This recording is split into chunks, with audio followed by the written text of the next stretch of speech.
नमस्कार, मैं संदेश नेमा और आप देख रहे हैं खबर समय जगत। तो आइए नजर डालते हैं आज की ताजा तरीन खबरों पर। मैयर सर्किट हाउस में आजादी समाज पार्टी कांशीराम एवं भीम आर्मी के संयुक्त तत्वाधान में पार्टी के वरिष्ठ नेता एवं यादव महासभा के राष्ट्रीय महासचिव माननीय दामोदर सिंह यादव का भव्य स्वागत किया गया। दामोदर सिंह ने प्रदेश की भाजपा और कांग्रेस सरकार को एक ही थाली के चट्टे बट्टे बताते हुए कहा कि इन दोनों दलों के शासन में अनुसूचित जाति, जनजाति, ओबीसी और अल्पसंख्यकों पर लगातार अन्याय हो रहा है। उन्होंने विंध्य क्षेत्र को बहुजन आंदोलन की उपजाऊ भूमि बताते हुए दावा किया है कि चंद्रशेखर आजाद के नेतृत्व में अब बहुजन समाज संगठित हो रहा है और आगामी चुनाव में विंध्य, बघेलखंड, ग्वालियर, चंबल क्षेत्रों से बड़ी संख्या में असपा विधायक जीतकर मध्य प्रदेश में परिवर्तन की लहर लहराएंगे।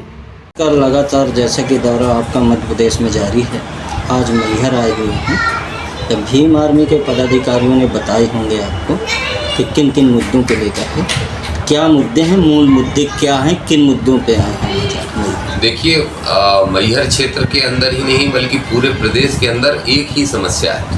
समस्या ये है कि गरीब को कुचला जा रहा है, उसके साथ शोषण किया जा रहा है और जातिगत आधार पर सबसे ज़्यादा किया जा रहा है। ये लड़ाई हमारी बहुत बड़ी लड़ाई है। भाई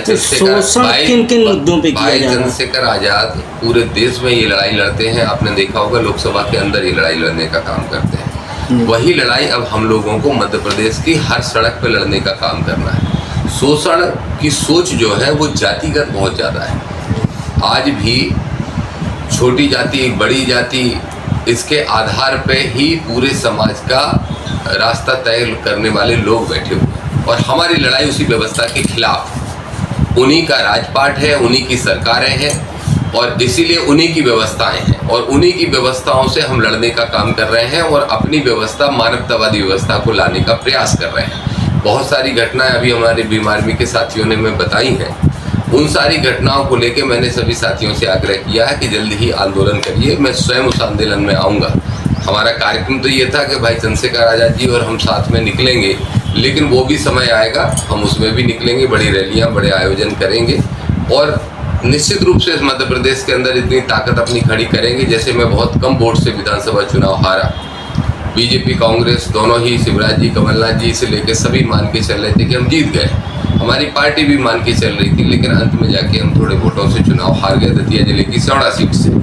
लेकिन चुनाव हारे हैं, हिम्मत नहीं हारे। फिर हमने तय किया है कि अभी सिर्फ मैं फाइट कर रहा था, अब मध्य प्रदेश में हमारी 50 सीटें फाइट करेंगी और हम 20-25 एमएलए लाके मध्य प्रदेश की सरकार का हिस्सा बनेंगे। फिर व्यवस्था को परिवर्तन करना हमारे हाथ में होगा। मध्य प्रदेश में जैसा कि आपका लगातार दौरा जारी है, नया मैहर जिला बना है, अब विधायक भाजपा सरकार के हैं, लगातार गरीबों के घर गिराए जा रहे हैं।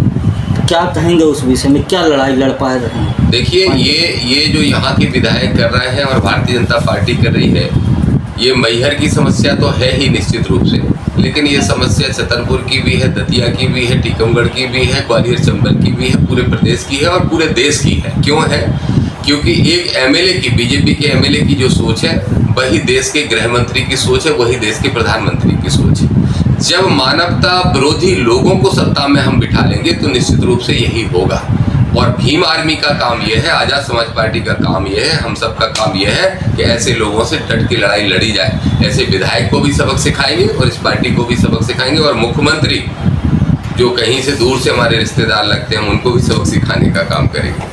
तो सर, मैं आपसे एक बात पूछना चाहूँगा कि आपके बातों से ऐसा लगता है कि मैहर जंगल राज बनाया जा रहा है, ऐसा क्या है? मैहर जंगल राज है? आप सवाल सिर्फ मैहर के बारे में पूछ रहे हैं। मैं पूरे प्रदेश में घूमता हूँ तो मैं बताऊंगा कि पूरे प्रदेश में जंगल राज है। और जब प्रदेश में है तो मैहर तो अलग है नहीं, मैहर में भी वही जंगल राज है।